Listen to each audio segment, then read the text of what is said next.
সুপ্রিয় দর্শক বন্ধুরা, আসসালামু আলাইকুম। সবাই কেমন আছেন? আশা করছি যে যেখানে আছেন অনেক ভালো আছেন। দর্শক বন্ধুরা, ইন্ডিয়ান মার্কেটে অপ্পোর এফ সিরিজের ফোনগুলো আসতে যাচ্ছে। আর অপ্পো F21 Pro এই ফোনটি কিন্তু বাংলাদেশের মার্কেটেও লঞ্চ হয়েছে। গত ভিডিওর আগের ভিডিওতে সেটি বলেছি। আর এবারে ইন্ডিয়ান মার্কেটে অপ্পোর আরও একটি ফোন আসতে যাচ্ছে, অপ্পো F21 Pro Plus। তবে সারপ্রাইজলি এই ফোনটি হবে 5G ফোন। ফোনটি ইন্ডিয়ান মার্কেটে 12 এপ্রিল লঞ্চ হচ্ছে। ফোনটির হাইলাইটেড বিষয় নিয়ে যদি আমরা কথা বলি, তাহলে এই ফোনে থাকছে 64 মেগাপিক্সেলের ক্যামেরা এবং এছাড়াও থাকছে স্ন্যাপড্রাগনের একটি 5G চিপসেট। আর ওভারঅল এই ফোনটি কিন্তু দেখতে খুবই সুন্দর। সো সব কিছু মিলে এই ফোনটি আসলে কেমন হবে, আর ফোনটি যেহেতু ইন্ডিয়ান মার্কেটে 12 তারিখে লঞ্চ হচ্ছে, সেহেতু এই ফোনটি আমরা বাংলাদেশের মার্কেটে কবে পাবো, আর ইন্ডিয়া এবং বাংলাদেশের মার্কেটে এই ফোনটির প্রাইসই বা কেমন হতে পারে, এই সবগুলো প্রশ্নের উত্তর থাকবে আজকের এই ভিডিওতে। আশা করি সম্পূর্ণ ভিডিও জুড়ে আমাদের সাথেই থাকবেন। আর আপনারা দেখছেন টিভি টেক টিউব, আর সব সময়ের মতো সাথে আছে আমি প্রান্ত। সো ভিডিওটি ভালো লাগলে অবশ্যই একটি লাইক দিতে কিন্তু ভুলে যাবেন না। আর আপনি যদি আমাদের চ্যানেলে নতুন হয়ে থাকেন, সেক্ষেত্রে আমাদের চ্যানেলটি সাবস্ক্রাইব করে পাশে থাকবেন।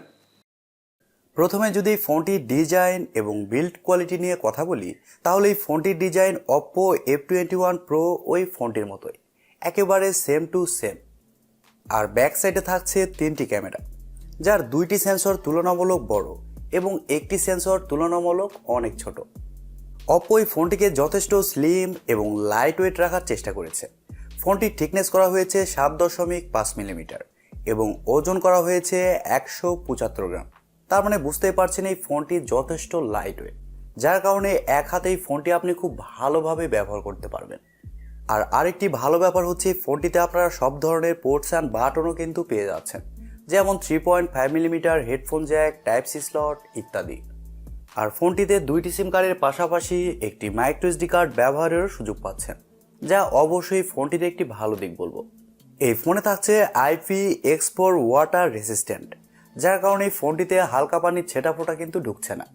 অপ্পো F21 Pro Plus এই ফোনটির সামনে আসলে আপনারা পেয়ে যাচ্ছেন একটি ফুল ভিউ ডিসপ্লে, যার উপরের অংশে বাম সাইডে কাট আউটের মাধ্যমে বসানো থাকছে সেলফি ক্যামেরাটি। আর ভালো ব্যাপার হচ্ছে ডিসপ্লেতে থাকছে ইন ডিসপ্লে ফিঙ্গারপ্রিন্ট সেন্সর, যা যথেষ্ট ফাস্ট এবং অ্যাকুরেট হবে বলে জানতে পেরেছি। এই ফোনটি আপনারা 2টি কালারে পেয়ে যাবেন, একটি হচ্ছে কসমিক ব্ল্যাক এবং আরেকটি হচ্ছে সানসেট অরেঞ্জ।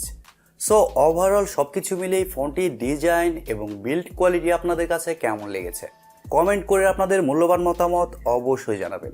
আর আমার কাছেও পার্সোনালি ফোনটির ডিজাইন খুবই ভালো লেগেছে, যদিও অপ্পো F21 Pro এবং Pro Plus এই 2টি ফোনের ডিজাইন একেবারেই সেম। এবারে যদি ফোনটির ক্যামেরা সেকশন নিয়ে কথা বলি, তাহলে অপ্পো F21 Proর মতো এই ফোনটিতে সেম ক্যামেরা সেটআপ ব্যবহার করা হচ্ছে। ফোনটির ব্যাক সাইডে থাকছে 3টি ক্যামেরা, যার মেইন সেন্সর হিসেবে থাকছে 64 মেগাপিক্সেলের একটি ওয়াইড সেন্সর, যা f1.8 অ্যাপারচার, এবং সেকেন্ডে থাকছে 2 মেগাপিক্সেলের একটি মাইক্রোস্কোপ সেন্সর, এবং সবশেষে থাকছে 2 মেগাপিক্সেলের একটি ডেপথ সেন্সর, যা 2.4 অ্যাপারচার। তবে এই ফোনটির ব্যাক ক্যামেরাতে আপনারা সর্বোচ্চ 1080pতে 30 fps শ্যুট করতে পারছেন। এখানে কিন্তু 4K বা 2K অপশনটা থাকছে না। আর স্যাডলি এই ফোনটির ব্যাক ক্যামেরাতে ওআইএসও থাকছে না, তবে এআইএস থাকছে। আর ফোনটির সামনে আসলে আপনারা পেয়ে যাচ্ছেন 32 মেগাপিক্সেলের একটি ওয়াইড সেন্সর, যা f2.4 অ্যাপারচার। তবে সেলফি ক্যামেরা দিয়েও আপনারা শুধুমাত্র 1080pতে 30 fps শ্যুট করতে পারছেন। আর এগেন এখানেও ওআইএস থাকছে না, তবে এআইএস থাকছে। তবে ফোনটির ব্যাক ক্যামেরাতে কিন্তু আলট্রা ওয়াইড সেন্সরটা মিসিং।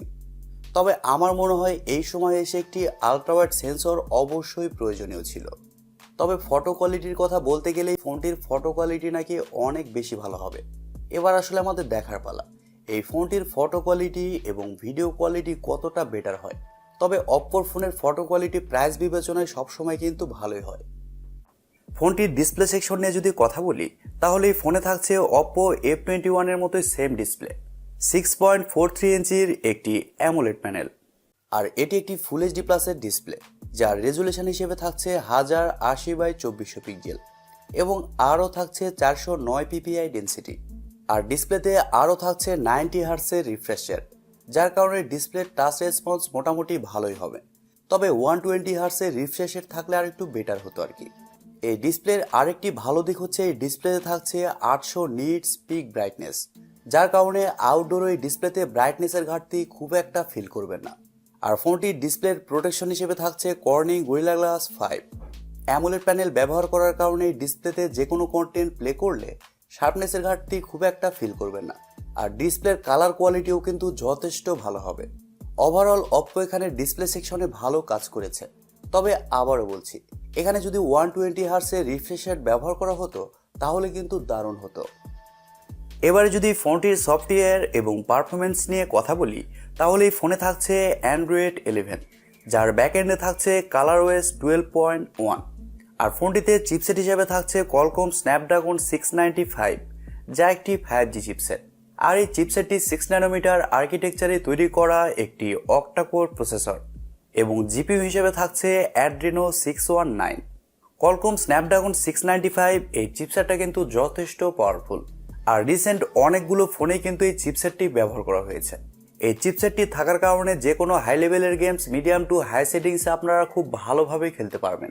তবে একেবারে যেগুলো হাই এন্ড গেম রয়েছে সেগুলো হাই সেটিংসে খেলতে গেলে কিছুটা ল্যাগ বা ফ্রেম ড্রপ লক্ষ্য করবেন। তবে মাল্টিটাস্কিং বা অন্যান্য কাজ এই ফোনটিতে খুব সহজে করতে পারবেন, এদিক দিয়ে কিন্তু কোনো ধরনের সমস্যা হচ্ছে না। আর অপ্পোর কালারওয়েস কিন্তু খুবই অপটিমাইজড, এর কারণে ডে টু ডে ইউজ করার জন্য তাদের ইউআইটা খুবই ভালো। ফোনটি সম্ভবত একটি ভেরিয়েন্টে আসতে পারে 8GB র্যাম 256GB রোম, যার স্টোরেজ টাইপ হিসেবে থাকছে UFS 2.2 এবং র্যাম টাইপ হিসেবে থাকছে LPDDR4X। আর এছাড়াও এই ফোনে থাকছে ওয়াইফাই, ব্লুটুথ, জিপিএস এর মতো আরও অনেক ফিচার এবং ইউএসবিতে থাকছে USB Type-C 2.0। এবারে যদি ফোনটির ব্যাটারি সেকশন নিয়ে কথা বলি, তাহলে এই ফোনে থাকছে 4500 mAh এর একটি ব্যাটারি। আর ফোনটিকে চার্জ করার জন্য থাকছে 33 ওয়াটের একটি চার্জার এবং এছাড়াও থাকছে রিভার্স চার্জিং এর সাপোর্ট, অর্থাৎ এই ফোনের মাধ্যমে আপনি অন্য ফোনকেও চার্জ করতে পারবেন। আর 4500 mAh ব্যাটারি থাকা সত্ত্বেও এই ফোনটিতে আপনারা একদিনের ব্যাটারি ব্যাকআপ খুব ভালোভাবে পেয়ে যাবেন, যেহেতু এই ফোনে থাকছে ভালো একটি চিপসেট। এবার আসা যাক মেন টপিকে, এই ফোনটির প্রাইস এবং লঞ্চিং ডেট। দর্শক বন্ধুরা, আপনাদের প্রথমে বলেছি ফোনটি 12 তারিখে ইন্ডিয়ান মার্কেটে লঞ্চ হবে। আর ইন্ডিয়ান মার্কেটে এই ফোনটির প্রাইস হতে পারে 24 থেকে 25,000 রুপি। তবে এই ফোনটি বাংলাদেশের মার্কেটে অফিসিয়ালি এখন নাও আসতে পারে, কিন্তু আপনারা এই ফোনটি আনঅফিসিয়ালি বাংলাদেশের মার্কেটে এই মাসেরই শেষের দিকে অথবা সামনের মাসের শুরুর দিকে পেয়ে যাবেন। আর বাংলাদেশের মার্কেটে এই ফোনটির প্রাইস হতে পারে 34 থেকে 35,000 টাকা, কারণ Oppo F21 Pro 4G ওই ফোনটির প্রাইসে কিন্তু 28 থেকে 29,000 টাকা হবে। সো এই ফোনটির প্রাইস 34 থেকে 35,000 টাকা অবশ্যই হবে, এর কম না। সো সব কিছু মিলিয়ে আমার মনে হয় আপনারা যারা Oppo F21 Pro ওই ফোনটির জন্য ওয়েট করছেন, বিশেষ করে তাদের যদি 5G প্রয়োজন হয়ে থাকে, তারা ওই ফোনটি না নিয়ে এই ফোনটি কিন্তু নিতে পারেন, Oppo F21 Pro Plus। So দর্শক বন্ধুরা, এই ছিল আজকের ভিডিওটি আপনাদের কাছে কেমন লেগেছে কমেন্ট করে অবশ্যই জানাবেন। আর ভিডিওটি যদি সত্যিই ভালো লেগে থাকে তাহলে টিভি টেক টিউব চ্যানেলটি সাবস্ক্রাইব করবেন, ভিডিওতে একটি লাইক দিবেন আর সব সময় আমাদের পরিবারের একজন হয়ে থাকবেন, কারণ আপনাদের সাপোর্ট এবং ভালোবাসা সব সময় প্রয়োজন। সো আজকের মতো এ পর্যন্তই। সবাই অনেক অনেক ভালো থাকবেন এবং নিরাপদে থাকবেন।